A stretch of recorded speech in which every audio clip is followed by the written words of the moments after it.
여기 한 캐나다 회사의 놀라운 도전이 있습니다.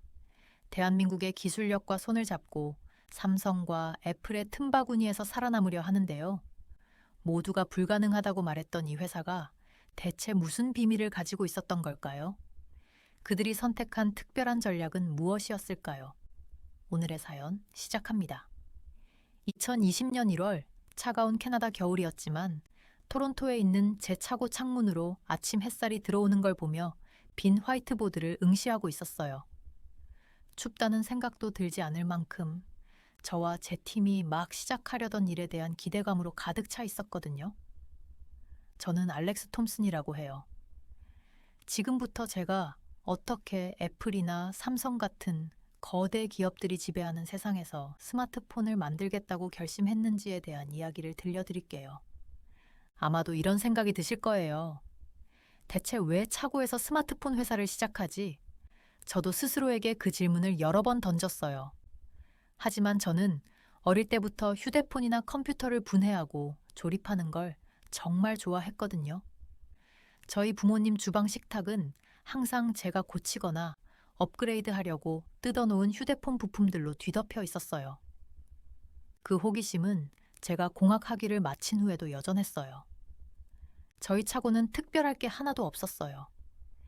기름 자국이 있는 콘크리트 바닥에 낡은 차에서 흘린 얼룩이 있고 금속 선반에는 각종 공구들이 놓여 있었죠. 근처 철물점에서 산 접이식 테이블 몇 개를 가져다 놓았고요. 하지만 저희 5명이 모이기엔 딱 좋았어요. 저와 대학 때 만난 엔지니어 2명, 유명 IT 회사에서 일했던 디자이너 1명, 그리고 저희의 미친 꿈을 믿어준 마케팅 전문가 1명이 팀을 이뤘죠. 첫 회의 때 제가 이렇게 말했어요. 여러분, 저희는 그냥 또 하나의 스마트폰을 만드는 게 아니에요. 사람들이 부담 없이 살 수 있으면서도 손에 들었을 때 특별하다고 느낄 수 있는 폰을 만드는 거예요.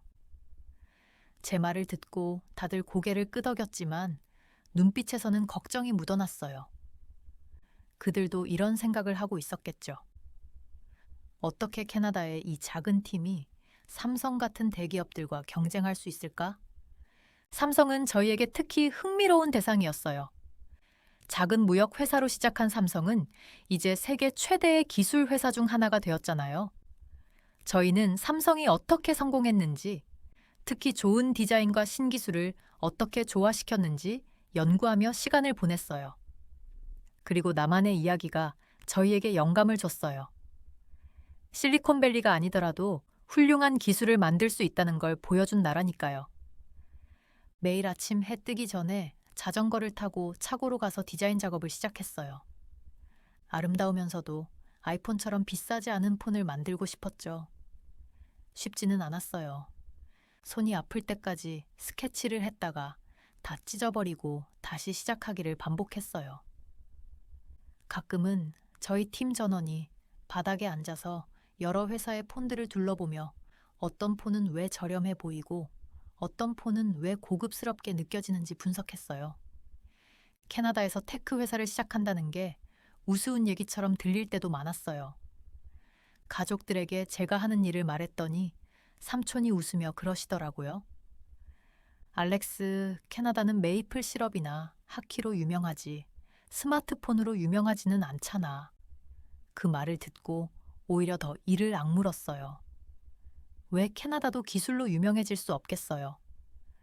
초창기엔 정말 많은 문제에 부딪혔어요. 첫 번째 시제품은 너무 두꺼웠고 화면도 제대로 작동하지 않았어요. 두 번째는 조금 나아졌지만 배터리가 금방 방전되곤 했죠. 하지만 실패할 때마다 새로운 걸 배웠어요. 저희는 차고 한쪽 벽에 실패한 시제품 사진들을 걸어놓는 실패의 벽을 만들었어요. 그 벽을 볼 때마다 실패가 성공으로 가는 과정의 일부라는 걸 깨달았어요. 저희를 계속 움직이게 한 건 사람들이 부담 없이 좋은 폰을 가질 수 있게 하겠다는 꿈이었어요. 학생들이 휴대폰을 자랑스러워할 수 있기를, 부모님들이 한 달치 월세를 쓰지 않아도 아이들에게 좋은 폰을 사줄 수 있기를 바랐어요. 포기하고 싶을 때마다 저희가 돕고 싶었던 사람들을 떠올렸어요. 1년이 지나자 차고는 완전히 다른 모습이 되었어요. 텅 비어 있던 화이트보드는 그림과 설계도로 가득 차 있었고 선반에는 낡은 공구 대신 시제품 폰들이 놓여 있었어요. 가장 중요한 건 저희가 귀중한 교훈을 얻었다는 거예요. 때로는 토론토의 차고처럼 예상 밖의 장소에서 최고의 아이디어가 나온다는 사실을요. 그 초창기를 되돌아보면 저희의 가장 큰 강점은 기술 지식이나 사업 계획이 아니었어요. 다른 사람들이 의심하더라도 저희는 특별한 걸 만들어낼 수 있다는 믿음이었죠. 가끔 저는 그 차고를 찾아가요. 이제는 다른 스타트업에게 임대를 줬지만 바닥에 남아있는 기름 얼룩은 여전히 저희 여정의 시작을 떠올리게 해줘요. 저는 서울의 커다란 유리 건물 안으로 걸어 들어가면서 손이 떨렸어요. 한국의 스마트폰 유통업체와 처음으로 중요한 미팅을 가지는 날이었거든요. 모든 게 완벽해야만 했어요. 프레젠테이션 연습을 100번도 넘게 했지만 로비에 서 있는 순간 저는 정말 커다란 바닷속에 갇힌 작은 물고기 같은 기분이 들었어요. 톰슨 씨 맞으시죠? 따뜻한 목소리가 저를 불렀어요. 파트너십 책임자인 박 실장님이 환한 미소로 저를 맞아주셨어요. 그녀는 깔끔한 파란색 정장을 입고 있었고 조용한 자신감이 느껴지는 모습이었어요. 저는 심장이 미친 듯이 뛰고 있었지만 그녀의 프로페셔널한 태도에 맞추려고 노력했어요. 솔직히 말하면 글로벌 스마트폰 시장에 들어가는 건 에베레스트 산을 오르는 것처럼 느껴졌어요. 애플과 삼성은 우리 앞에 우뚝 서 있는 거대한 산 같았죠. 그들은 수백만의 충성 고객, 막대한 마케팅 예산, 그리고 단연간의 경험을 갖고 있었어요. 반면에 저희 캐나다의 작은 회사는 이제 막 첫 발을 내디뎠을 뿐이었지만 저희만의 특별한 무언가가 있었어요. 바로 사람들이 실제로 살 수 있는 가격에 제공하는 프리미엄 기능의 스마트폰이었죠. 미팅 중에 저는 박 실장님께 저희 시제품을 보여드렸어요. 저희 폰은 가장 얇지도 가장 강력하지도 않았지만 일상적인 사용자들에게 꼭 필요한 기능들을 갖추고 있었어요. 이틀 동안 지속되는 배터리, 저조돼서도 훌륭한 사진을 찍는 카메라, 그리고 사용하기 쉬운 인터페이스가 있었어요. 무엇보다도 최신 아이폰 가격의 절반에 판매할 수 있었죠. 재밌는 접근 방식이네요. 박 실장님이 폰을 이리저리 살펴보며 말했어요. 그런데 대량 생산은 어떻게 하실 거죠? 우리 시장에서는 품질 관리가 정말 중요하거든요. 바로 그 순간이 제가 준비해온 순간이었어요. 저는 저희의 세부적인 제조 계획을 꺼내 보여드렸어요. 한국의 정밀하고 신뢰할 수 있는 공장들과 협력해서 생산할 수 있다는 점을 강조했죠. 단순히 유통업체를 찾는 것이 아니라 한국이 가진 최고 품질의 전자기기 제조 경험을 배우고 싶다고 말씀드렸어요. 예상외로 저희 이야기를 들으며 박 실장님이 점점 더 흥미를 느끼는 모습이었어요. 그녀는 아시아 시장에서 많은 사람들이 저희가 제공하려는 바로 그 제품을 찾고 있다고 설명해 주셨어요. 대형 브랜드들은 가장 비싼 모델에만 집중하고 있어서 저희가 공략할 수 있는 시장의 빈틈이 생기고 있었어요. 하지만 아시아 시장에서 성공하는 건 쉽지 않을 거라고 하셨어요. 박 실장님은 아무리 연구를 해도 알 수 없었던 시장의 세부적인 이야기를 가르쳐 주셨어요. 예를 들어 한국의 젊은 세대는 카페나 레스토랑에서 스마트폰이 어떻게 보이는지에 굉장히 신경을 쓴다고 하더라고요. 그들은 자신의 개성을 드러낼 수 있으면서도 카카오톡이나 네이버 같은 자주 사용하는 앱들과 완벽히 호환되는 기기를 원했어요. 몇 시간 동안 저희 제품에서 무엇을 바꿔야 할지 논의했어요. 저희의 초기 디자인은 너무 밋밋했어요. 그래서 뒷면 커버에 은은한 반짝임을 추가해야 했죠. 카메라 앱은 소셜미디어와 더 잘 연동되도록 개선해야 했고요. 심지어 포장도 소비자들이 열어볼 때 특별한 느낌이 들도록 업그레이드해야 했어요. 서울의 스카이라인에 해가 지는 동안 박 실장님은 모든 것을 바꿔놓을 제안을 해주셨어요. 그녀의 회사가 저희의 유통뿐만 아니라 그들의 제조 및 디자인 네트워크까지 연결해 주겠다고 하신 거예요. 대신 아시아 시장에서는 그들이 저희의 독점 파트너가 되는 조건이었어요. 저는 믿을 수가 없었어요. 이 파트너십은 저희가 대형 브랜드들이 사용하는 첨단 제조 기술에 접근할 기회를 주는 것이었거든요. 게다가 한국의 숙련된 엔지니어들에게서 신뢰할 수 있는 스마트폰 제작 방법을 배울 수 있다는 점이 가장 큰 이점이었어요. 그 후 몇 달은 정말 눈코 뜰 새 없이 바빴어요. 저희는 박 실장님의 피드백을 바탕으로 제품을 재설계했어요. 서울의 새로운 파트너들과 밤늦게까지 화상 통화를 하면서 모든 세부 사항을 다듬었어요. 볼륨 버튼의 클릭감부터 지문 센서의 속도까지 모든 것이 중요했어요. 그렇게 해서 첫 번째 테스트 시장인 싱가포르에서 제품을 출시했을 때 저희 폰은 단 3일 만에 완판됐어요. 리뷰에서는 중간 가격대에서 느껴지는 프리미엄 감각이라고 극찬했어요. 무엇보다도 실제 사용자들이 저희 폰에 대해 기대 이상이라는 흥분된 메시지를 올리기 시작했어요. 비싼 플래그십 모델을 사지 않아도 되는 점을 너무 좋아했더라고요. 이 초기 성공은 저에게 중요한 교훈을 줬어요. 거대 기업들과 정면으로 맞서는 것이 항상 답은 아니라는 거예요. 대신 저희는 비싼 플래그십 폰에 실망한 고객들의 목소리를 듣고 저희만의 길을 찾았어요.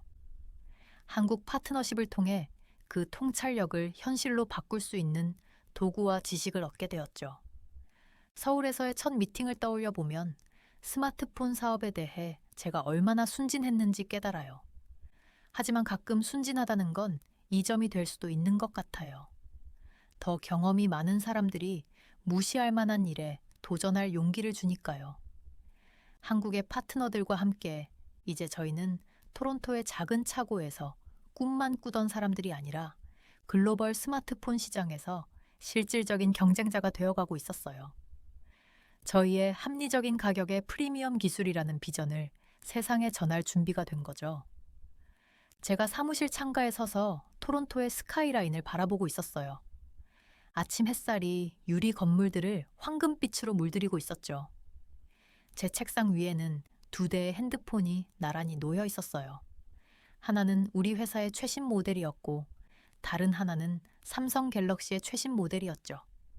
그 두 핸드폰을 보며 우리 회사와 삼성이 얼마나 다른지 뼈저리게 느꼈어요. 삼성은 전 세계에 수천 개의 매장을 가진 거대한 회사인데 우리는 이제 막 캐나다에서 10번째 매장을 열었다고 기뻐하는 중이었으니까요. 알렉스 판매 수치 나왔어요. 마케팅 책임자인 사라가 제 사무실로 들어오며 말했어요. 그녀는 제 앞에 태블릿을 놓았고 거기엔 우리 시장 성과를 보여주는 그래프가 있었죠. 판매량이 꾸준히 늘고 있는 건 분명했지만 그래도 삼성이나 애플에 비하면 우리는 여전히 작은 점에 불과했어요. 삼성과 애플 같은 거대 기술 기업들은 단순히 큰 수준을 넘어서 정말 어마어마했어요. 삼성은 작은 도시보다 더 큰 공장들을 가지고 있었고 애플의 연간 연구 예산은 우리 회사 전체 가치보다도 컸어요.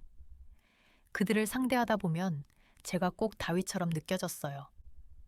그것도 골리앗 하나가 아니라 2명의 골리앗을 동시에 상대하는 기분이었죠. 삼성은 정말 어디에나 있었어요. 모든 가격대의 핸드폰을 다 제공하고 있었거든요. 간단한 기본 핸드폰을 원하세요? 삼성에 있었어요. 화려한 접이식 핸드폰을 원하세요? 그것도 삼성이 있었죠. 삼성이 그렇게 할 수 있는 이유는 그들이 엄청난 양의 핸드폰을 만들어내고 있기 때문이에요. 그건 마치 언제나 더 나은 가격으로 물건을 팔 수 있는 가게와 경쟁하는 것 같았어요. 반면에 애플은 다른 방식으로 도전해왔어요. 애플은 어디에나 있기를 원하지 않았어요. 그 대신 특별해지기를 목표로 했죠. 사람들은 단순히 애플 핸드폰을 사는 게 아니라 애플 가족에 들어가는 거라고 생각했어요. 누군가 아이폰을 사면 단순히 핸드폰을 사는 게 아니라 독특한 클럽에 들어가는 황금 티켓을 받는 느낌이었어요. 애플의 매장은 마치 미술관 같았고 그들의 핸드폰은 보석처럼 대접받았죠. 하지만 우리도 특별한 무언가가 있었어요. 우리 고객 서비스 평점 다시 보여주세요. 제가 사라에게 말했어요. 그녀는 미소를 지으며 다른 그래프로 화면을 넘겼죠. 이게 바로 우리의 비밀 무기였어요. 우리는 더 많이 신경 썼거든요.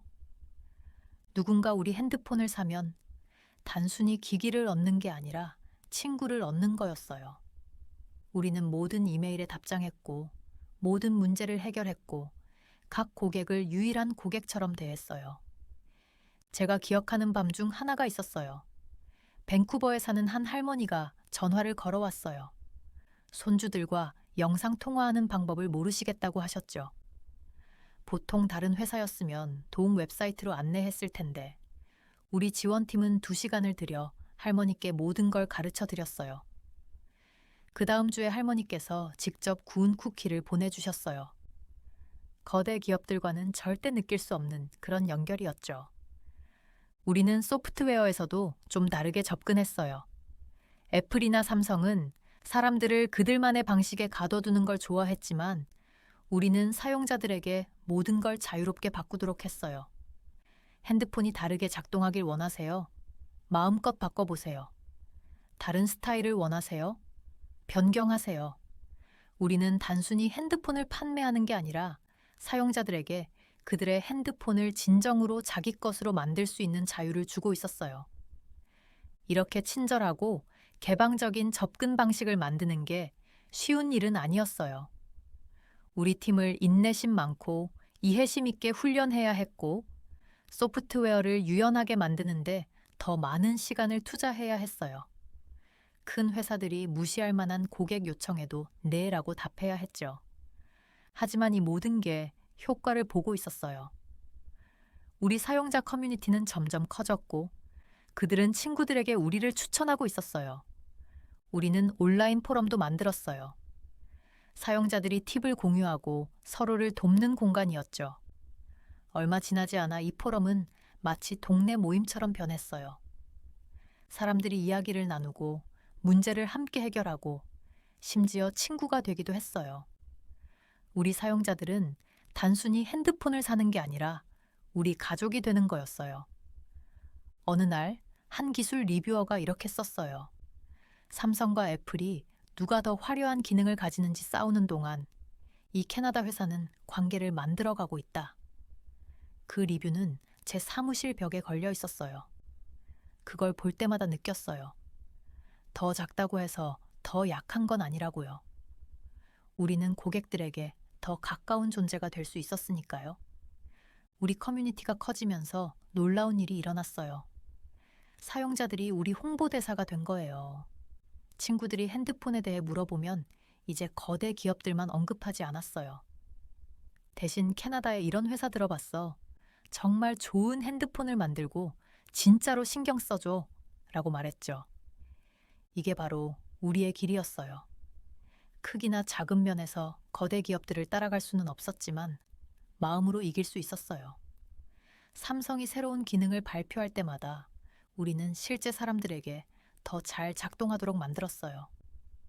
애플이 새로운 서비스를 내놓을 때마다 우리는 더 개인적이고 친절하게 만들었죠. 책상 위에 놓인 2대의 핸드폰을 다시 바라보며 중요한 걸 깨달았어요.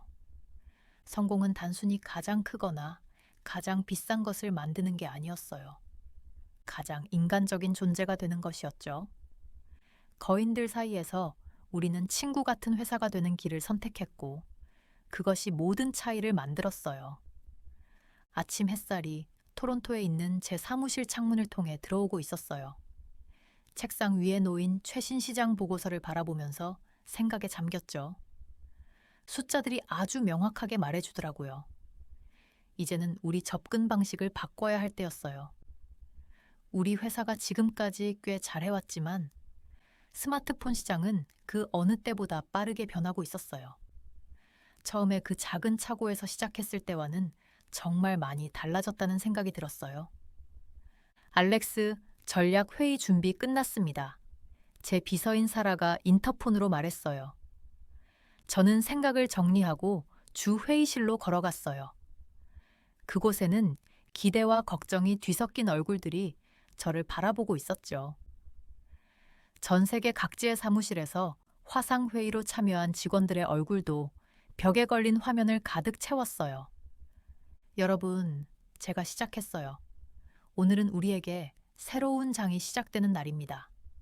그러면서 스마트폰 시장 변화에 대해 보여주는 슬라이드를 넘겼어요.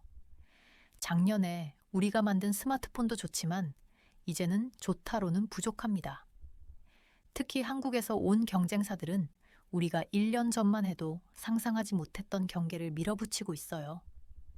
최신 폴더블 폰의 영상을 보여주었어요. 몇 초 만에 휴대폰에서 태블릿으로 변신하는 제품들이었죠. 이제 이런 건 더 이상 콘셉트가 아니었어요. 서울이나 싱가포르 같은 곳에서는 사람들이 매일 실제로 사용하고 있었어요. 삼성은 이미 이런 기기를 수백만 대나 판매했고, 그들의 5G 네트워크 덕분에 사람들은 몇 초 만에 영화를 다운받고 있었어요. 하지만 여기 흥미로운 점이 있습니다. 제가 말을 이어갔어요. 그러면서 연구팀의 최신 프로젝트를 가리켰죠. 우리에게도 특별한 것이 준비되어 있어요. 우리는 인공지능을 활용해 스마트폰을 더 똑똑하게 만드는 계획을 세우고 있었어요.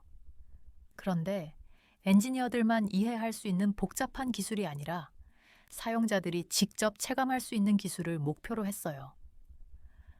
여러분의 휴대폰이 하루 동안의 사용 패턴을 배우는 모습을 상상해 보세요. 밖에서 책을 읽을 때는 화면 밝기를 자동으로 높여주고 충전기를 깜빡했을 때는 배터리를 절약하도록 설정하는 거예요. 혹은 여러분과 어머니의 일정에 맞춰 가장 적절한 통화 시간을 추천해 주거나 아무 요청 없이도 사진을 자동으로 앨범별로 정리해 주는 거죠. 이를 실현하기 위해 우리는 한국에서 팀을 확장하기로 큰 결정을 내렸어요. 이제 한국은 단순히 제조 중심지가 아니었어요. 글로벌 스마트폰 혁신의 중심지로 자리 잡고 있었죠. 우리는 그곳에서 더 많은 엔지니어와 연구원을 채용했어요. 그들은 세계에서 가장 앞선 스마트폰 기능들을 개발했던 경험이 있는 사람들이었죠. 그런데 비용 문제는요. 화상회의 화면에 있던 우리의 재무 책임자인 마리아가 진지한 표정으로 물었어요. 아주 타당한 질문이었어요. 첨단 기술은 저렴하지 않았고 우리는 고객들에게 합리적인 가격의 스마트폰을 약속했었거든요. 바로 그 부분이 우리가 한국의 반도체 제조사들과 협력하기로 한 이유입니다. 제가 설명했어요. 휴대폰의 두뇌라고 할 수 있는 칩을 만드는 회사들과 직접 협력함으로써 우리가 정말로 필요한 기능만 구현하는 맞춤형 칩을 제작할 수 있었어요. 불필요한 기능에 비용을 낭비하지 않도록 말이죠. 이번 변화는 단순히 스마트폰 내부의 기술만을 바꾸는 게 아니었어요. 사람들이 스마트폰을 사용하는 방식을 완전히 새롭게 정의하려는 시도였죠. 우리의 연구에 따르면 사람들이 전화 통화보다는 다른 용도로 스마트폰을 더 많이 사용하고 있었어요. 커피값을 결제하거나 집안의 조명을 제어하는 등으로 말이죠. 이런 새로운 현실에 맞춰 설계가 필요했어요. 저는 프로토타입 벽으로 걸어가서 우리가 작업 중인 모델들을 보여주었어요. 이거 손에 잡히는 느낌이 다른 거 느껴지시죠? 제가 가장 최근 디자인을 집어들며 말했어요. 화면이 가장자리에서 살짝 휘어져 있어서 손에 쥐기 더 편해요. 뒷면은 미끄러지지 않는 새로운 소재로 만들어졌고 카메라는 손가락이 자연스럽게 닿는 곳에 배치했어요. 한국에 있는 우리 팀은 우리에게 중요한 걸 가르쳐줬어요. 혁신은 단순히 새로운 기능을 추가하는 것이 아니에요. 기술이 마치 몸의 연장처럼 자연스럽게 느껴지도록 만드는 것이 혁신이죠. 이 철학이 우리의 모든 작업에 영향을 미치기 시작했어요. 회의가 끝날 때쯤 방 안의 분위기는 확연히 달라졌어요. 물론 우리가 맞닥뜨린 도전은 컸어요. 애플이나 삼성 같은 대기업들은 더 많은 돈과 인력을 가지고 있었죠. 하지만 우리에게는 특별한 것이 있었어요. 빠르게 움직이고 새로운 시도를 할 수 있는 능력이었죠. 사무실로 돌아가는 길에 우리의 차고 시절이 생각났어요. 스마트폰 시장은 정말 빠르게 변하고 있었지만 처음으로 우리는 단순히 따라잡는 수준이 아니라 선두에서 변화를 이끌어가고 있었어요. 우리의 스마트폰은 단순히 똑똑한 기기를 넘어서 사람들의 일상에서 진정한 동반자가 될 거라는 생각이 들었어요. 이제는 단순히 거대 기업들과 경쟁하는 문제가 아니었어요. 완전히 새로운 무언가를 만들어내는 일이었죠. 사람들의 삶을 작지만 의미 있는 방식으로 더 좋게 만드는 것이요. 그리고 한국에 있는 우리 팀의 성장과 실용적 혁신에 집중하는 덕분에 우리가 올바른 길을 가고 있다는 확신이 들었어요. 토론토의 스카이라인을 바라보며 창밖을 내다봤어요. 마치 우리의 미래가 형태를 갖추어가는 모습이 눈앞에 그려지는 것 같았어요. 다음 세대의 스마트폰은 더 좋은 화면이나 더 빠른 프로세서를 넘어설 거예요. 그것은 사람들을 더 잘 이해하는 기기가 될 겁니다. 그리고 그건 노력할 가치가 있는 미래였어요. 아침 햇살이 토론토 사무실 창문으로 쏟아져 들어오는데 제가 화면에 떠 있는 최신 판매 수치를 보고 있었어요. 손이 떨릴 정도로 흥분이 됐는데요. 저희 중급 스마트폰이 동남아시아에서 100만 대를 판매한 겁니다. 몇 년간의 노력 끝에 드디어 새로운 시장에서 진짜 성과를 보고 있었어요. 이거 봐야 해요, 알렉스. 마케팅 디렉터인 사라가 태블릿을 들고 사무실로 뛰어들어왔어요. 그녀가 베트남, 인도네시아, 태국에서 올라온 소셜미디어 게시글들을 보여줬는데요. 고객들이 우리 휴대폰을 들고 찍은 사진들을 올리면서 카메라 성능이랑 배터리 수명을 칭찬하는 글들이었어요. 특히 마닐라의 한 대학생이 쓴 글이 엄청 화제가 됐어요. 드디어 고급스러운데도 내 저금통을 털지 않는 휴대폰을 찾았어. 라고요. 이게 바로 우리가 꿈꾸던 모습이었어요. 우리의 전략은 단순하면서도 강력했죠. 고급스럽게 보이고 느껴지지만 삼성이나 애플보다는 훨씬 저렴한 가격으로 휴대폰을 제공하는 거였어요. 알루미늄이나 고릴라 글래스 같은 고급 재료를 사용하면서도 어떤 프리미엄 기능을 넣을지 신중하게 선택해서 가격을 낮출 수 있었어요. 모든 휴대폰은 훌륭한 카메라와 강력한 배터리 성능을 갖췄죠. 우리 조사 결과 사람들이 가장 중요하게 생각하는 두 가지 요소였어요. 동남아시아에서의 성공은 우리에게 귀중한 교훈을 안겨줬어요. 각 나라마다 요구하는 게 달랐거든요. 인도네시아에서는 더운 날씨와 습기, 그리고 가끔 내리는 비를 견딜 수 있는 휴대폰이 필요했고, 베트남에서는 젊은 직장인들이 카페나 사무실에서 눈에 띌 수 있는 세련된 디자인을 원했어요. 태국에서는 모바일 게임이 엄청 인기라서 인기 있는 게임들을 매끄럽게 구동할 수 있는 프로세서를 탑재해야 했어요. 유럽 시장은 완전히 다른 도전이었어요. 유럽 사람들은 개인정보 보호와 환경 영향을 굉장히 중요하게 생각했거든요. 그래서 그 포장재를 완전히 재활용 가능한 소재로 다시 설계했어요. 그리고 고객들이 휴대폰 부품이 어디서 왔고 어떻게 만들어졌는지 정확히 추적할 수 있는 특별한 웹사이트도 만들었죠. 이런 투명성 덕분에 우리 제품은 신뢰를 얻었고 기술 잡지들에서도 좋은 평가를 받았어요. 남한 기술 회사와의 파트너십도 여전히 굉장히 중요한 역할을 했어요. 그들의 첨단 제조 기술 덕분에 우리 휴대폰은 거의 고장나거나 오작동하지 않았죠. 서울 근처에 있는 그들의 공장을 방문했을 때 로봇과 자동화 시스템이 휴대폰 하나하나를 포장 전에 수백 번씩 테스트하는 걸 보고 정말 놀랐어요. 이런 꼼꼼한 품질 관리는 반품을 줄이고 더 많은 고객들을 만족시킬 수 있었죠. 하지만 하드웨어에만 집중하지 않았어요. 새 시장마다 현지 고객 서비스팀을 고용했어요. 파리에서 누군가 휴대폰 문제로 연락하면 프랑스 사람과 대화하게 되고, 자카르타에서 문제가 생기면 현지 문화를 이해하고 그들의 언어로 문제를 해결해 줄 수 있는 인도네시아 직원과 얘기하게 했죠. 마케팅도 지역별로 완전히 다르게 접근했어요. 동남아시아에서는 인기 있는 모바일 게임 대회를 후원하고 지역 테크 인플루언서들과 협력했어요. 유럽에서는 환경 보호 노력과 개인정보 보호 기능을 강조했죠. 심지어 지역별로 선호하는 색깔에 맞춰 특별한 휴대폰 색상도 만들었어요. 프랑스 고객들을 위한 딥블루, 독일 사용자를 위한 숲의 녹색 같은 것들이요. 특히 자랑스러운 캠페인이 하나 있는데요. 사람들이 일상생활에서 우리 휴대폰을 사용하는 모습을 그대로 보여줬던 광고였어요. 방콕의 길거리 음식 판매자가 저조도 카메라로 음식 사진을 멋지게 찍어서 소셜미디어에 올리는 모습, 베를린의 학생이 배터리 절약 기능 덕분에 하루 종일 카페에서 공부하는 모습, 베트남의 사진작가가 하롱베이의 일출을 프로페셔널 카메라 모드로 찍는 모습 같은 것들이요. 그 해가 끝날 즈음 우리 휴대폰은 12개 새로운 국가에서 판매되고 있었어요. 하지만 숫자가 전부는 아니었어요. 정말 감동적이었던 건 고객들이 보내준 편지와 이메일이었어요.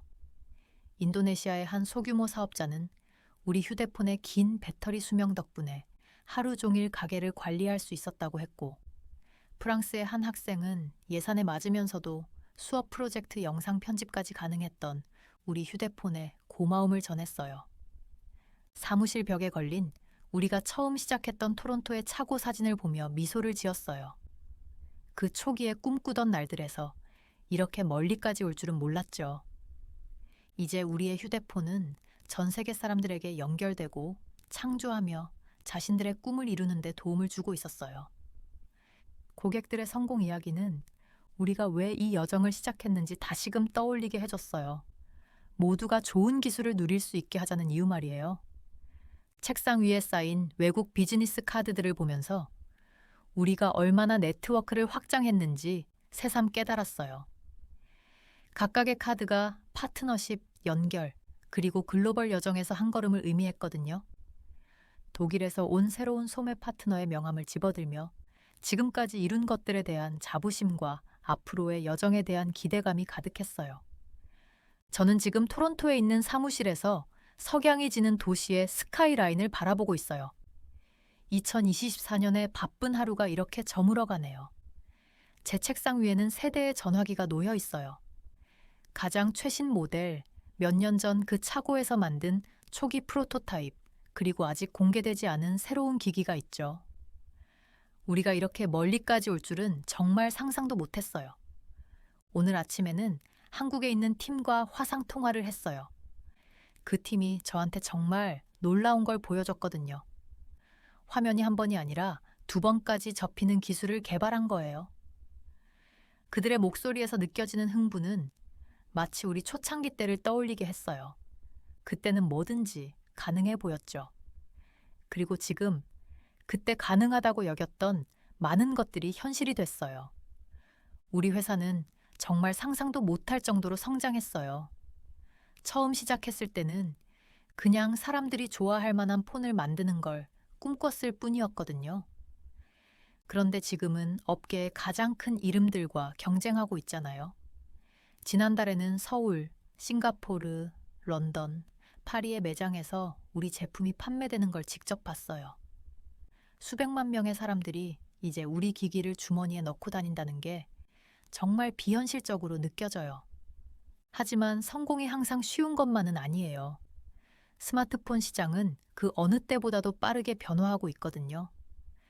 회사들마다 공중에 3D 이미지를 투사할 수 있는 휴대폰을 개발하느라 경쟁하고 있어요. 또 다른 회사들은 디지털 화폐로 결제할 수 있는 기술을 스마트폰에 넣으려고 하고 있고요. 저희도 이 2가지 기술 모두 작업하고 있지만 저희만의 독창적인 방식으로 접근하고 있어요.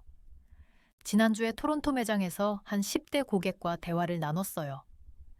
그 친구가 저희 폰을 선택한 이유가 다른데 좋은 방식으로 다르다라는 거였어요. 바로 그게 우리가 항상 목표로 해왔던 거예요.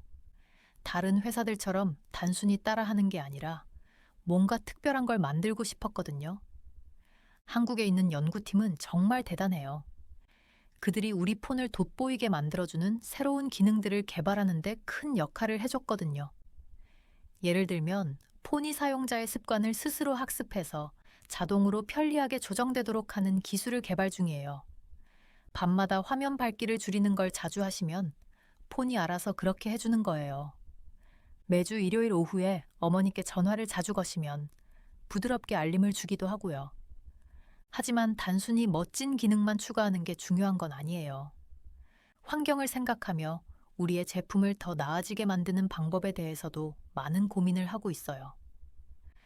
저희 최신 공장은 태양광 에너지를 사용하고 휴대폰의 재활용 소재를 활용하는 방법도 찾고 있거든요. 저희 폰을 구매하시는 고객분들은 단순히 기기를 사는 게 아니라 우리와 함께 세상을 조금이라도 더 나은 곳으로 만드는 일에 동참하시는 거예요. 경쟁은 여전히 치열해요. 애플이나 삼성 같은 회사들은 정말 대단하고 훌륭한 제품들을 만들어내죠. 하지만 저희도 이제 우리만의 자리를 찾았다고 느껴요. 강력하면서도 너무 비싸지 않은 고급스러운 느낌을 주지만 노트북만큼 비싸지는 않은 폰을 제공하는 게 우리의 차별화 포인트죠. 앞으로를 내다보면 도전과 기회가 공존하는 게 보여요. 매년 더 많은 회사들이 스마트폰 시장에 뛰어들고 있고 기술은 너무나 빠르게 발전하고 있어요. 오늘은 불가능해 보이는 것들이 내일은 당연한 일이 될 수도 있는 세상이잖아요. 하지만 그런 점이 이 업계를 더 흥미롭게 만드는 것 같아요. 우리는 미래를 위한 큰 아이디어들을 실현하기 위해 노력하고 있어요.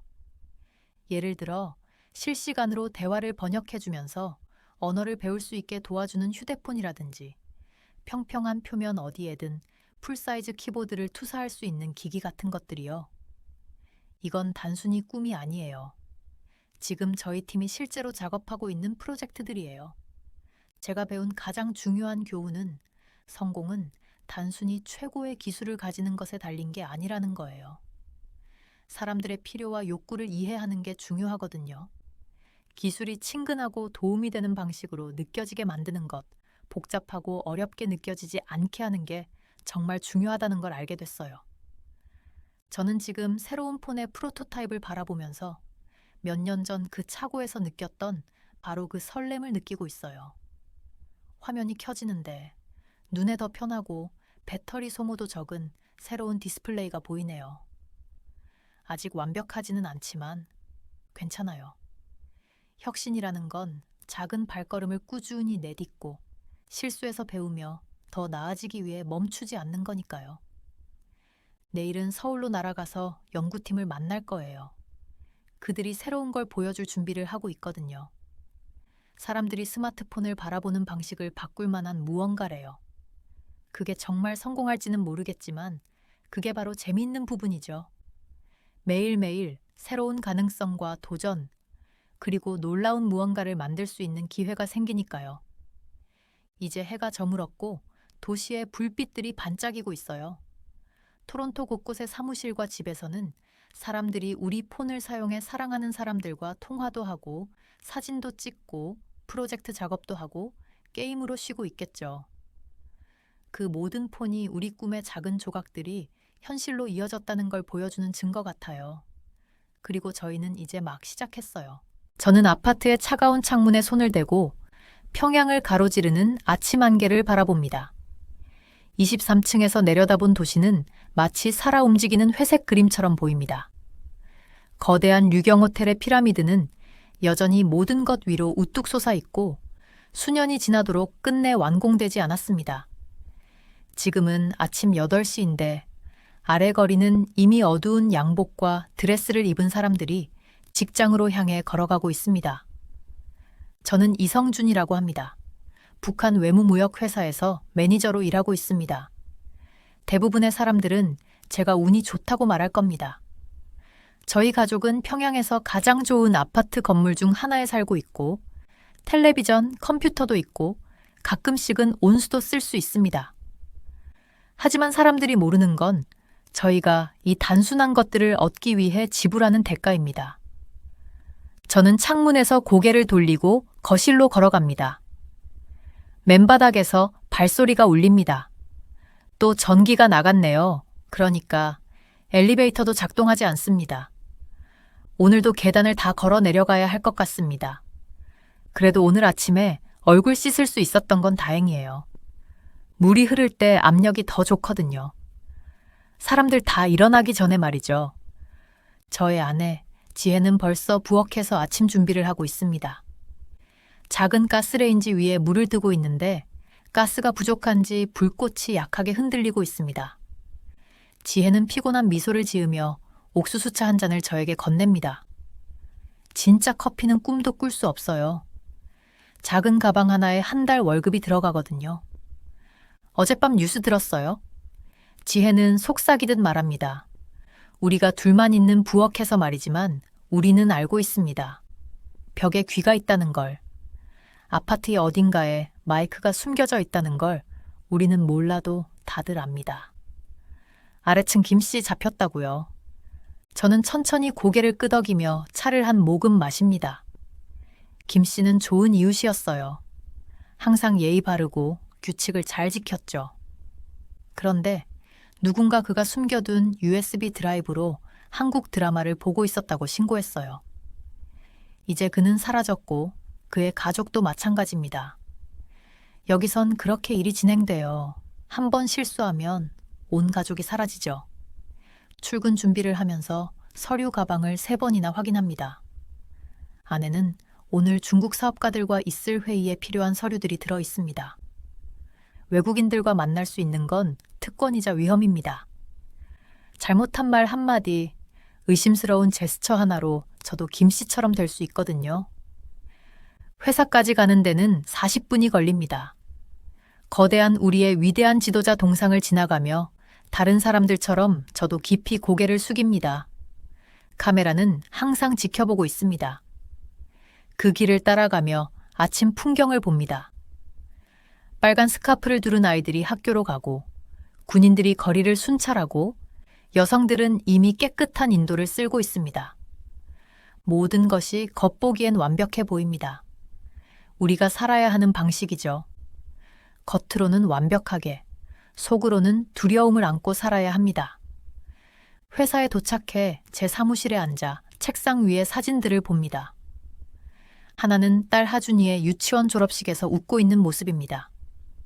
또 하나는 아들 진수가 교복을 입고 똑바로 서 있는 사진입니다. 그 아이들이 바로 제가 이 일을 하는 이유입니다. 이 위험한 게임, 완벽한 북한 시민인 척하는 게임을 하는 이유죠. 지난달 저는 중국에 있는 단둥으로 출장 갔었습니다. 두 나라의 차이를 몸소 느꼈습니다. 단둥의 거리는 화려한 간판과 음식으로 가득한 상점들로 밝았습니다.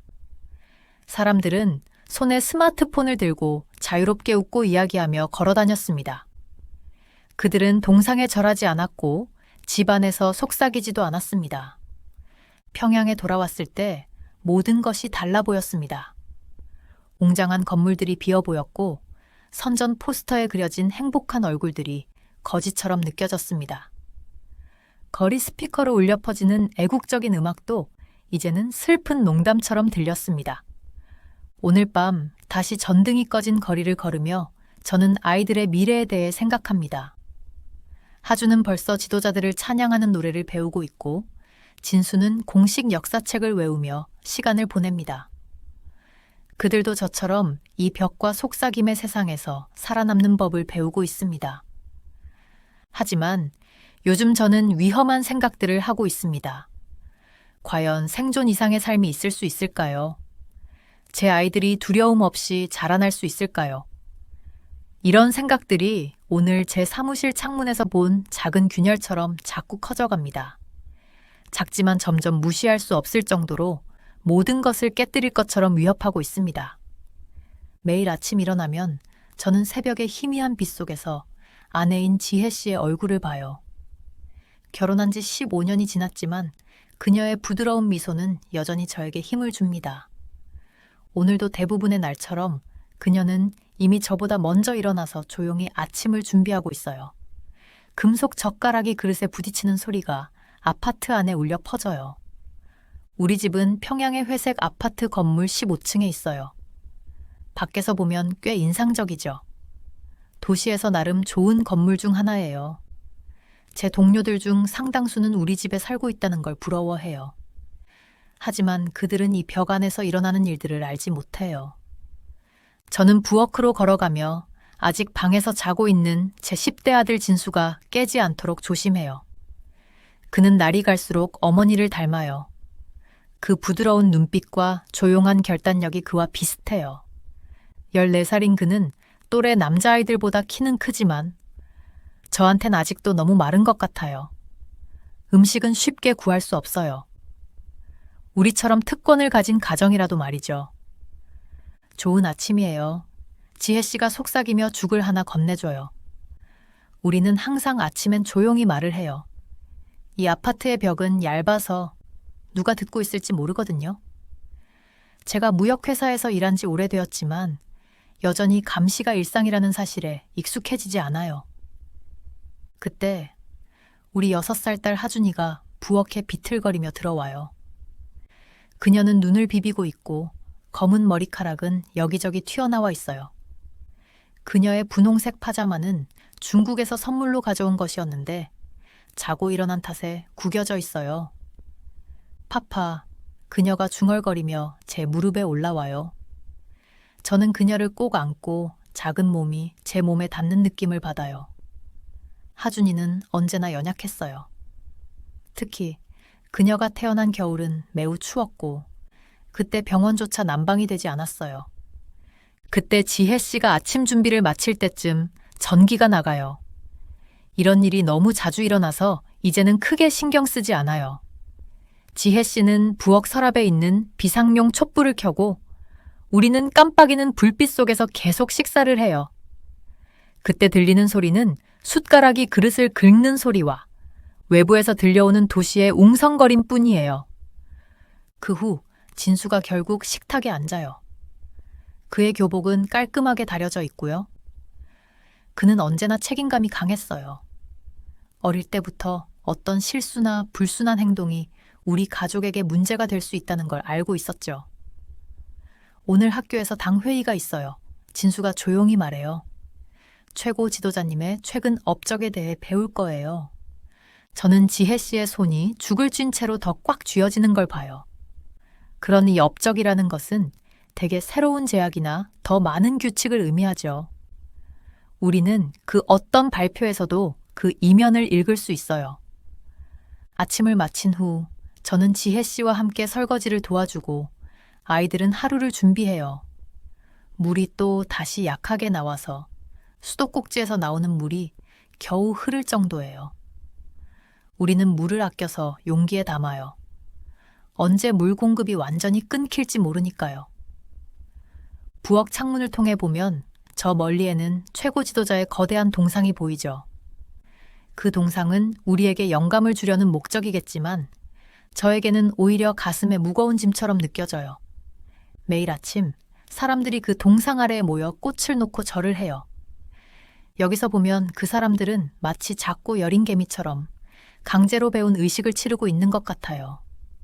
오늘은 봄날인데도 아파트 안이 평소보다 더 차가운 느낌이 들어요. 난방이 몇 달째 제대로 작동하지 않아서 수리공은 부품이 없다며 고쳐줄 수 없다고 해요. 그래서 우리도 다른 사람들처럼 집안에서 여러 겹의 옷을 입고 지내요. 거실에는 정부에서 승인한 행사에서 찍은 가족 사진들이 벽에 걸려 있어요. 최고 지도자님의 얼굴이 그려진 배지를 달고 있는 모습의 사진들 말이죠. 진짜 가족 사진들, 우리가 진심으로 웃고 있을 때 찍은 그런 사진들은 바닥에 있는 상자 속에 숨겨두고 있어요. 지혜 씨가 제 서류 가방을 들고 다가와요. 지난 10년 동안 매일 들고 다닌 그 서류 가방이에요. 그녀의 손끝이 제 손에 닿으면서 걱정스러운 눈빛이 담겨 있는 걸 봐요. 오늘은 조심해요. 그녀가 말해요. 아침마다 그녀가 하는 말이에요. 우리는 둘 다 그 말이 진짜로 무엇을 뜻하는지 잘 알아요. 말 조심하고 행동 조심하고 누구를 믿을지 조심해요. 나가기 전에 다시 하준이를 확인해요. 오늘 아침 그녀는 평소보다 더 조용하고 얼굴이 창백해요. 제가 이마에 손을 대보니 열기가 느껴져요. 점점 열이 나는 게 느껴져서 가슴이 조여와요. 북한에서 아프면 위험해요. 약을 구할 수 있다 해도 말이죠. 병원에는 기본적인 물품조차 부족하고 좋은 의사는 매우 드물어요. 저는 집을 나서며 재킷을 고추 쓰고 최고 지도자님의 얼굴이 그려진 배지를 달아요. 엘리베이터가 또 고장나서 계단을 내려가며 이웃들과 마주쳐요. 그들은 예의상 고개를 숙이지만 눈은 마주치지 않아요.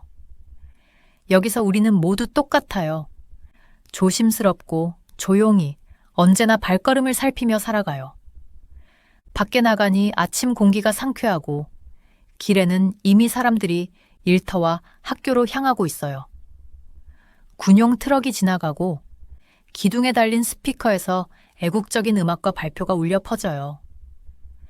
평양에서 또 다른 하루가 시작되었지만 저에게는 오직 하준이의 따뜻한 이마와 뭔가 변해야 할 것 같다는 느낌이 계속 맴도는 하루예요. 하준이가 병원에 왔던 그날 밤 저는 잠을 잘 수 없었어요. 딸이 열에 떨고 있는 모습과 그냥 소금물만 주세요 라는 의사의 무책임한 말이 머릿속을 계속 맴돌았어요. 어두운 거실에 앉아 잠든 가족의 고요한 숨소리를 들으면서 저는 우리의 삶을 영원히 바꿀 결정을 내렸어요. 우리는 북한을 탈출해야 했어요. 다음 날 아침 저는 가족을 다르게 보기 시작했어요. 그들과 함께하는 모든 순간이 소중하면서도 동시에 위험하게 느껴졌어요.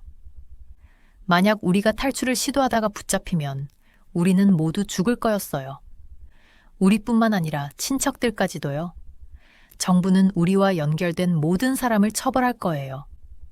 그 생각에 속이 울렁거렸지만 병원 침대에 누워있던 하준이의 창백한 얼굴이 계속 떠올랐어요. 우리 아이들이 여기서 어떤 미래를 살게 될까요? 저는 무역 회사에서 일하면서 몇 가지 유리한 점이 있었어요. 중국과 러시아로 출장 갈 수 있는 특별한 허가증이 있었거든요. 해외에 나갈 때마다 저는 조금씩 정보를 모았어요. 마치 퍼즐을 맞추는 것처럼요.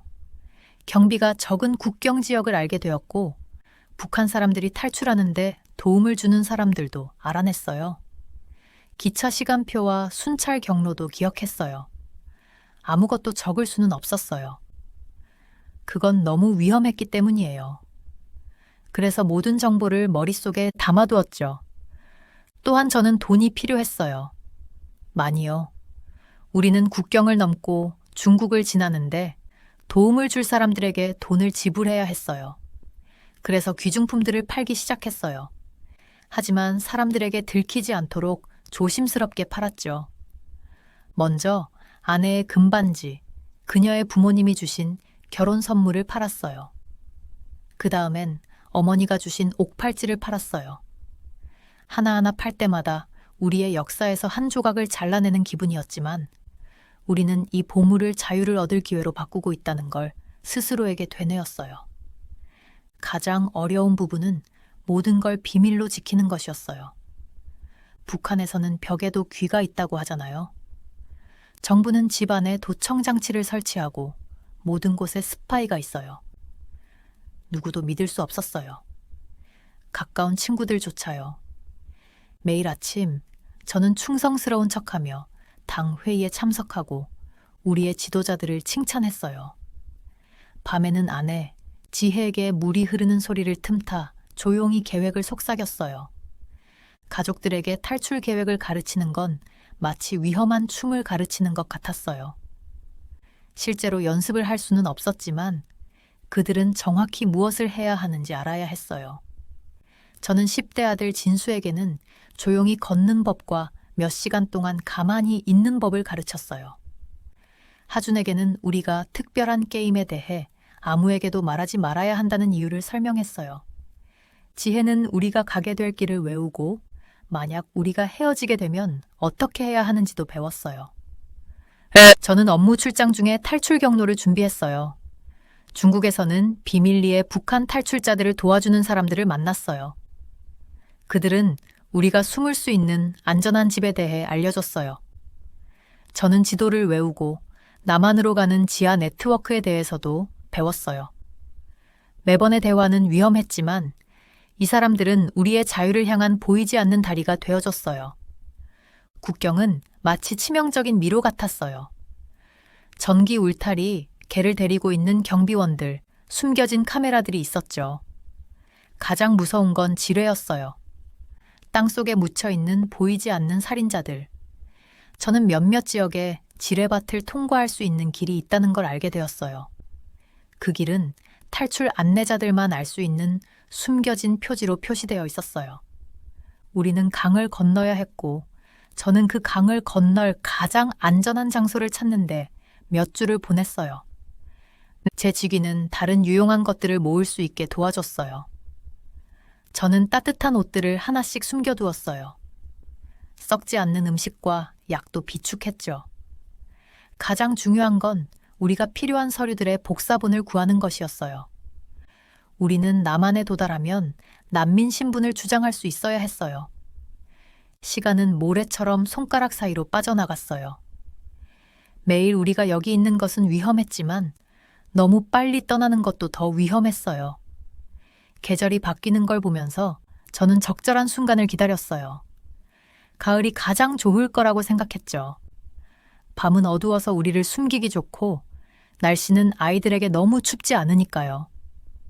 드디어 3달간의 준비 끝에 저는 완벽한 순간을 찾았어요. 10월 15일에는 달이 없을 거였고 저는 경비원들의 순찰 일정을 마음속으로 외우고 있었어요. 우리는 정확히 4시간 동안 가장 위험한 구간을 건널 수 있었어요. 저는 모든 세부 사항을 외우고 있었죠. 어떤 길을 가야 하고, 어디에 숨고, 언제 움직여야 하고, 언제 멈춰야 하는지요. 탈출 전날 밤, 저는 가족들과 거실에 앉아 있었어요. 모든 것이 평범하게 보였어요. 아무도 우리가 떠난다는 걸 의심하지 않도록 가구와 사진을 그대로 두었거든요. 저는 진수가 숙제를 하는 모습, 하준이 인형을 가지고 노는 모습, 지혜가 저녁을 준비하는 모습을 지켜봤어요. 이것이 아이들이 처음으로 살았던 유일한 집에서의 마지막 밤이었어요. 모든 준비가 끝났지만 저는 우리의 도박이 너무 큰 것 같다는 무게를 느꼈어요. 우리는 더 나은 삶을 위한 기회를 얻기 위해 모든 것을 걸고 있었죠. 그날 밤 하준이가 잠자리에 들 준비를 하면서 저에게 물었어요. 아빠, 내일 어디 가요? 저는 하준이를 꼭 안아주며 속삭였어요. 우리는 모험을 떠나 내 용감한 딸아, 자유롭게 살 수 있는 곳을 찾을 거야. 손이 떨리며 마지막으로 시계를 확인했어요. 10시. 평양의 가장 어두운 시간이 다가왔고 이제 출발할 시간이에요. 거실에 모인 가족들을 바라봤어요. 지혜는 하준의 작은 손을 잡고 있고 진수는 그들 옆에서 키가 크지만 두려워하는 모습이었어요. 이 순간을 우리는 속삭이면서 수없이 연습했지만 이제는 실제로 다가왔어요. 기억해요. 제가 조용히 말했어요. 우리 평범하게 걸어요. 뛰지 말고. 마치 할머니 댁에 가는 것처럼. 제 목소리는 제가 느끼는 것보다 더 차분하게 들렸어요. 우리 각자는 작은 가방 하나씩만 들었고 그 안에는 최소한의 필수품들, 음식, 물, 가장 따뜻한 옷만 담았어요. 그 외의 모든 것들, 사진, 추억, 우리의 모든 삶, 우리는 다 떠나야 했어요. 탈출의 첫 번째 부분은 계획대로 진행됐어요. 우리는 조용한 거리를 평범하게 걸어갔어요. 이웃들이 자고 있는 어두운 건물들을 지나면서요. 밤 공기는 차가웠고 모든 소리에 저는 깜짝 놀랐어요. 멀리서 들리는 개 짖는 소리, 바람에 흔들리는 나무십 소리. 하지만 우리는 계속 걸었어요. 한 걸음씩. 첫 번째와 두 번째 검문소는 쉽게 통과했어요. 저는 당국에 신분증을 보여주고 경비원에게 미소 지으며 날씨에 대해 짧게 대화했어요. 제 심장은 뛰고 있었지만 감시 속에서 살아온 수년이 저를 차분하게 만들어줬어요. 하지만 세 번째 검문소에서 모든 것이 달라졌어요. 그곳의 젊은 병사는 제가 아는 사람이 아니었어요. 그는 제 서류를 평소보다 더 오래 들여다보았고 의심스러운 표정으로 눈을 가늘게 떴어요. 왜 이렇게 늦은 시간에 어린이들과 함께 여행하시나요? 그가 손전등을 들이대며 물었어요. 하주는 눈을 찡그리며 얼굴을 엄마의 코트에 묻었어요.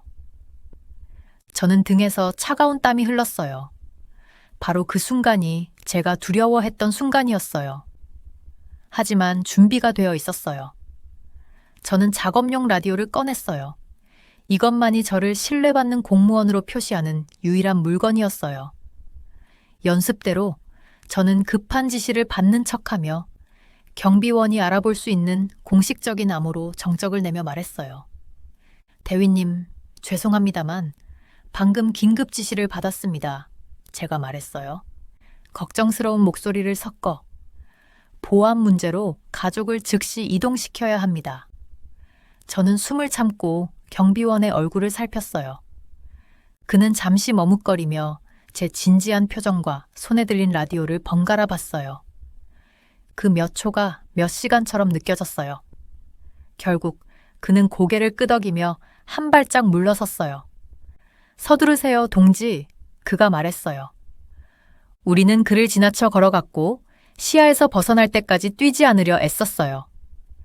그 후 우리는 주요 도로를 벗어나 어두운 숲속으로 들어갔어요. 여기부터가 진짜 위험이 시작된 곳이었어요. 지뢰밭이 우리 앞에 펼쳐졌어요. 어둠 속에서 보이지 않았지만 저는 몇 달 동안 연구한 지도를 바탕으로 안전한 경로를 외우고 있었어요. 길을 표시하는 얇은 철사선이 있던 곳을 찾으며 걸었어요. 내가 밟는 곳만 따라요. 제가 가족들에게 속삭였어요. 진수야, 네가 여동생 도와줘. 우리는 그림자처럼 움직였어요. 한 걸음 한 걸음 신중하게 내디뎠어요. 들리는 소리는 우리의 고요한 숨소리와 발밑에 부스럭거리는 낙엽 소리뿐이었어요. 몇 분마다 우리는 멈추어서 멀리서 들리는 목소리나 차량 소리에 귀 기울였어요. 심장이 뛰었지만 우리는 계속 앞으로 나아갔어요. 강에 도착했을 때 제 심장은 무너졌어요. 제가 미리 준비해둔 작은 배가 보이지 않았어요. 검은 물이 빠르고 차갑게 흐르고 있었고 어둠 속에서 지혜의 얼굴이 실망으로 가라앉는 것이 보였어요. 하지만 우리는 돌아갈 수 없었어요. 각자 제가 물에 옮겨줄게요. 제가 외투를 벗으며 말했어요. 물은 차가울 거지만 우리는 해낼 수 있어요. 저는 가족들의 얼굴을 바라보았어요. 두려워 보였지만 저를 완전히 믿고 있었어요. 그 믿음이 저에게 힘을 주었어요. 물이 처음 발에 닿을 때 1000개의 칼날처럼 차가웠어요. 예상보다 깊었고 가장 깊은 곳에서는 물이 가슴까지 차올랐어요. 저는 지혜를 먼저 옮기며 물살이 우리를 아래로 끌어내리려 하는 것을 이겨내야 했어요. 제 근육은 비명을 질렀지만 저는 발을 딛고 한 걸음 한 걸음 집중하며 물속에서 발을 고정하려 했어요. 지혜를 안전하게 건너 보낸 후 저는 다시 진수를 데려왔어요. 그는 떨고 있었지만 아무 소리 없이 저를 따랐어요. 마지막은 하준이었어요. 제 작은 딸은 제 목에 팔을 감고 있었고 그녀의 몸이 떨리고 있었어요. 눈을 감아 아가, 제가 속삭였어요. 금방 끝날 거예요. 하준을 무사히 건넌 뒤 제 팔과 다리는 마치 납덩이처럼 무거웠고 이빨은 멈추지 않고 덜덜 떨렸어요. 하지만 아직 쉴 수 없었어요. 우리는 여전히 중국의 안전한 집까지 가야 했어요. 젖은 외투를 다시 입고 가방을 챙긴 후 가족들을 바라봤어요. 그들은 흠뻑 젖고 떨고 있었지만 살아 있었어요. 자유로웠어요. 거의 다 왔어요. 제가 어두운 언덕을 가리키며 말했어요. 조금만 더 걸으면 안전해요. 저는 하준의 손을 잡고 함께 새로운 삶을 향해 걸어갔어요. 우리가 알고 있던 모든 것을 뒤로 남기고서요. 밤은 아직 끝나지 않았고 앞으로도 많은 어려움이 기다리고 있었어요. 하지만 우리는 가장 힘든 부분을 넘겼어요. 우리는 국경을 넘었어요. 이제 우리는 더 이상 우리나라의 감옥에 갇혀 있지 않았어요. 우리는 자유로웠어요. 제가 서울을 처음 봤을 때 그 불빛에 눈을 뗄 수 없었어요. 밤새도록 꺼지지 않고 거리를 따뜻한 빛으로 채우는데 그 빛이 어둠을 덜 무섭게 만들어줬어요. 평양에서 살던 때는 해가 지면 그림자 속에서 살았기 때문에 서울의 모습은 정말 달랐어요. 공항에서 하나원까지 가는 길, 아이들이 차 창문에 얼굴을 대고 바깥을 바라봤어요. 그때 저는 딸에게 이렇게 말했어요. 봐, 하준아, 저 가게들은 하루 종일 열려 있어. 우리가 지나가는 밝은 가게들마다 음식이 가득한 걸 보고 하준이의 눈이 휘둥그레졌어요. 몇 달 동안 본 적이 없던 풍경이었죠. 하나원에서 처음 몇 주는 다시 걷는 법을 배우는 것 같았어요. 스마트폰을 사용하는 것부터 지하철을 타는 것까지 모든 게 새로웠어요. 선생님들은 인내심 있게 우리에게 ATM 기계를 사용하는 법도 가르쳐주고 은행 계좌를 여는 법이나 언제든 병원에 가는 방법처럼 제가 한 번도 생각해 본 적 없는 것들에 대해서도 설명해 주셨어요. 가장 어려운 부분은 이 새로운 기술들을 배우는 게 아니었어요. 다시 신뢰하는 법을 배우는 게 더 어려웠어요. 북한에서는 항상 말을 조심하고 작은 행동 하나에도 신경을 써야 한다고 배웠거든요.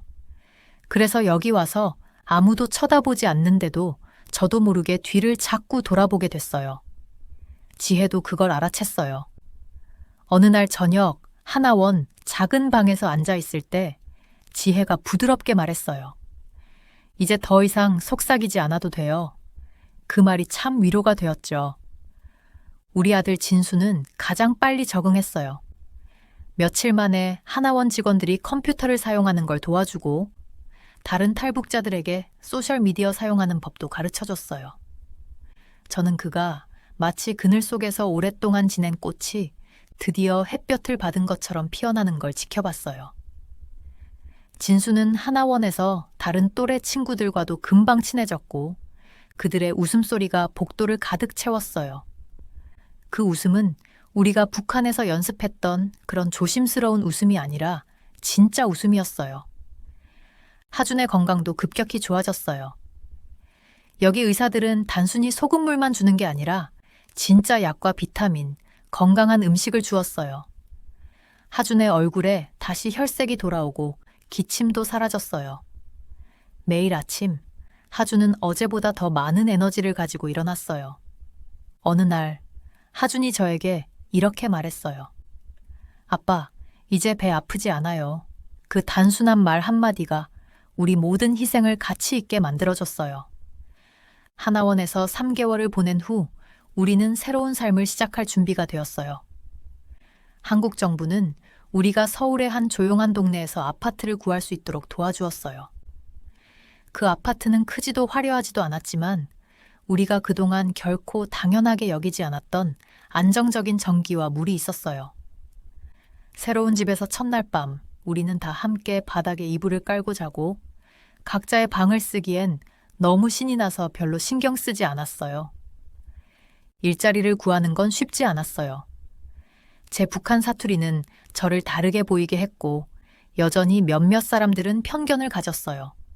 하지만 저는 운이 좋았어요. 한 무역 회사에서 저에게 기회를 주었거든요. 저는 중국어와 러시아어를 할 줄 알았기 때문에 그들이 저를 채용한 거였어요. 처음엔 주니어 자리에서 시작했지만 전혀 불만 없었어요. 매일 아침 저는 양복을 입고 지하철을 타고 출근했어요. 그 일상적인 모습이 정말 기적처럼 느껴졌어요. 지혜는 우리 모두를 놀라게 했어요. 다른 탈북자들을 돕는 상담사로서의 길을 찾았거든요. 그녀의 부드러운 성격과 이해심 많은 마음이 다른 사람들을 돕기에 딱 맞았어요. 어느 날 저녁 지혜가 말했어요. 이제 나는 정말 유용한 사람이 된 것 같아요. 이제는 그냥 살아가는 게 아니라 다른 사람들을 도우면서 살고 있어요. 아이들은 학교에 갔고 처음에는 제가 그들이 잘 적응할 수 있을지 걱정했어요. 한국의 교육 시스템은 그들이 아는 것과 너무 달랐거든요. 하지만 아이들은 참 강해요. 진수는 컴퓨터 동아리에 들어가서 소프트웨어 엔지니어가 되는 꿈을 꾸기 시작했어요. 하주는 점심시간에 간식도 나누고 쉬는 시간에는 새로운 게임을 배우면서 금방 친구들을 사귀었어요. 그들의 한국 친구들은 북한에 대한 호기심은 있었지만 결코 불친절하지 않았어요. 처음 몇 달간은 돈이 정말 부족했어요. 우리는 예산을 짜고 가격이 더 낮을 때 마감 시간에 시장에서 장을 보고 가능한 한 많은 원을 아끼려고 노력했어요. 하지만 배고프지는 않았고 전기가 끊길지 모른다는 걱정도 하지 않았어요. 아이들 신발을 새로 샀거나 처음으로 식당에 가거나 영화관에 가는 그런 작은 승리들이 마치 축하하는 것처럼 기뻤어요. 어느 날 밤, 저는 작은 발코니에 서서 서울의 불빛을 바라보았어요. 평양에서 창밖을 바라보던 것처럼요. 하지만 이제는 갇혀있는 느낌이 아니었어요. 그 불빛은 단순히 밝은 게 아니라 우리 앞에 펼쳐질 모든 가능성에 대한 약속 같았어요. 우리는 더 이상 그림자 속에서 살아가는 게 아니었어요. 우리는 이제 드디어 빛 속에서 살아가는 법을 배우고 있었어요. 서울 아파트 창문을 통해 아침 해가 쏟아져 들어와요. 평양에서 보던 회색 풍경과는 정말 다른 풍경이에요. 오늘은 우리가 한국에 온 지 1년이 되는 날이에요. 아침 커피를 마시면서 이건 고향에서 먹던 옥수수 커피 대신 진짜 커피예요. 얼마나 많은 것이 달라졌는지 생각해봐요. 제 새 직장은 강남에 있는 반짝이는 빌딩 15층에 있어요. 매일 아침 저는 수천 명의 사람들과 함께 지하철을 타고 출근해요. 이곳 사람들은 자신이 원하는 삶의 길을 자유롭게 선택할 수 있어요. 누가 어디로 가는지, 무엇을 하는지 지켜보지 않아요. 누구도 정부에 자신의 이동 경로를 보고하지 않아요. 처음 서울에서 지하철을 탔을 때 사람들이 자유롭게 휴대폰을 사용하고 사진을 찍고 자신의 삶에 대해 공개적으로 이야기하는 걸 보고 깜짝 놀랐어요. 어제 하준이가 학교에서 신나서 돌아왔어요. 수학 시험에서 가장 높은 점수를 받았다고 너무 자랑스러워 했어요. 그녀의 뺨은 건강하게 붉어져 있었어요. 북한에서 알아있던 창백하고 병약한 아이와는 전혀 다른 모습이에요. 여기서 먹는 좋은 음식과 약이 그녀를 강하게 만들었어요. 하준이가 이제 저를 안을 때 그녀의 작은 몸에서 에너지가 느껴져요. 아빠, 공원에 가서 축하할 수 있을까요? 하고 말했어요. 이렇게 우리는 그냥 외출을 결심할 수 있었어요.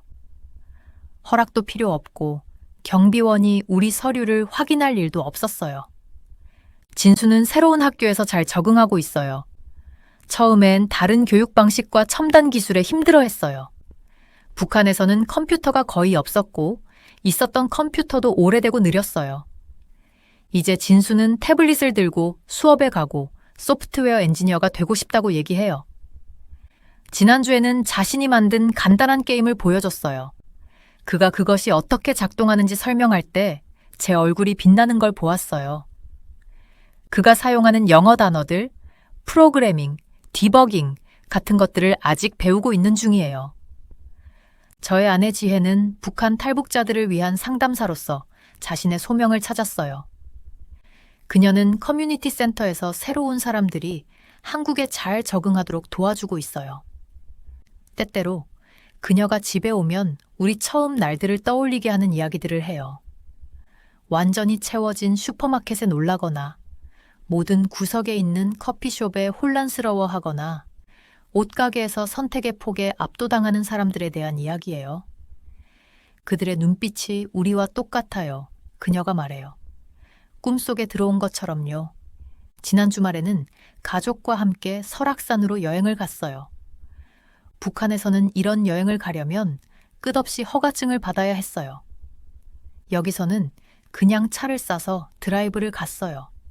사는 고향에서 보던 것과 비슷했지만 한 가지 큰 차이가 있었어요. 우리는 가고 싶은 곳 어디든 갈 수 있었고 어떤 길이든 선택할 수 있었어요. 제한구역도 없고 군사 검문소도 없고 우리의 모든 움직임을 지켜보는 군인도 없었어요. 설악산 정상에서 우리는 함께 앉아 지혜가 싸온 김밥을 먹었어요. 하준이는 머리 위로 지나가는 비행기를 가리키며 말했어요. 비행기의 꼬리 자국이 파란 하늘에 하얀 선을 그리며 지나가고 있었어요. 북한에서는 이런 장면을 보면 우리는 긴장했을 거예요. 스파이 비행기였을까? 폭격기였을까? 그런데 여기서는 그저 사람들을 원하는 곳으로 실어 나르는 여객기일 뿐이에요. 진수는 스마트폰으로 사진을 찍었어요. 수백 장이나요. 북한에서는 카메라가 엄격하게 통제되었고 대부분의 사진에는 우리의 지도자들의 초상화가 포함되어야 했어요. 그런데 여기서는 그는 무엇이든 자유롭게 찍을 수 있어요. 산, 절, 우리 가족의 재미있는 표정들, 우리가 먹는 음식들. 이런 간단한 자유들이 여전히 저를 놀라게 해요. 가끔 밤에 저는 여전히 식은땀을 흘리며 깨어나요. 우리가 북한에 돌아간 것 같다고 느껴져요. 그 두려움은 쉽게 사라지지 않아요. 너무 오랫동안 뼛속에 살아 있었거든요. 하지만 그럴 때면 에어컨이 부드럽게 돌아가는 소리를 듣고 부드러운 매트리스 아래에서 잠을 자고 있다는 걸 느끼면서 우리는 지금 어디에 있는지 기억해요. 서울의 반짝이는 스카이라인을 바라보며 수많은 불빛들이 별처럼 반짝이는 걸 보고 우리가 올바른 선택을 했다는 걸 알아요. 가장 큰 변화는 물리적인 것들, 가득 찬 냉장고, 따뜻한 아파트, 현대적인 편리함이 아니에요. 그것은 우리 내부에서 느끼는 변화예요. 이제 우리는 더 똑바로 걸어요. 우리는 마음껏 생각을 말해요. 우리는 더 큰 꿈을 꿔요. 지혜는 영어를 배우고 있고, 하준이는 의사가 되고 싶어 하고, 진수는 언젠가 자신의 기술 회사를 만들겠다고 말해요. 그리고 저요? 저는 자유가 단지 원하는 곳에 가거나 생각을 말하는 것이 아니라 진정한 내가 되는 것임을 배우고 있어요. 어젯밤 우리가 저녁 테이블에 앉아 지혜가 만든 부대찌개를 먹으면서 저는 가족의 얼굴을 진지하게 바라봤어요. 그들은 정말 편안하고 행복하고 북한에서 우리가 느꼈던 끊임없는 긴장감에서 벗어나 자유로웠어요. 하준이는 학교 친구에 대해 재미있는 이야기를 하고 있었고, 진수는 최신 컴퓨터 프로젝트에 대해 설명하고 있었어요. 지혜는 두 사람을 보고 웃고 있었어요. 이게 바로 자유의 의미구나 생각했어요. 함께 있고 우리 자신이 될 수 있는 간단한 기쁨, 살아있다는 것. 우리는 여전히 도전이 있어요. 새로운 기술을 배우고 문화적인 참조를 이해하고 한국어 억양을 익히는데 시간이 걸려요. 하지만 이런 도전들은 좋은 도전이에요. 생존의 도전이 아니라 성장의 도전이죠. 매일 우리는 새로운 것을 배우고 다른 것을 시도하고 새로운 삶을 향해 또 한 걸음 나아가고 있어요. 오늘 아침 출근 준비를 하면서 거울 속 제 모습을 봤어요. 평양의 창가에 서서 탈출을 꿈꾸던 그 사람과는 다른 사람이 보였어요. 그 사람은 두려움 속에서 살았어요. 하지만 지금의 저는 희망 속에서 살아요. 그것이 바로 진정한 자유죠.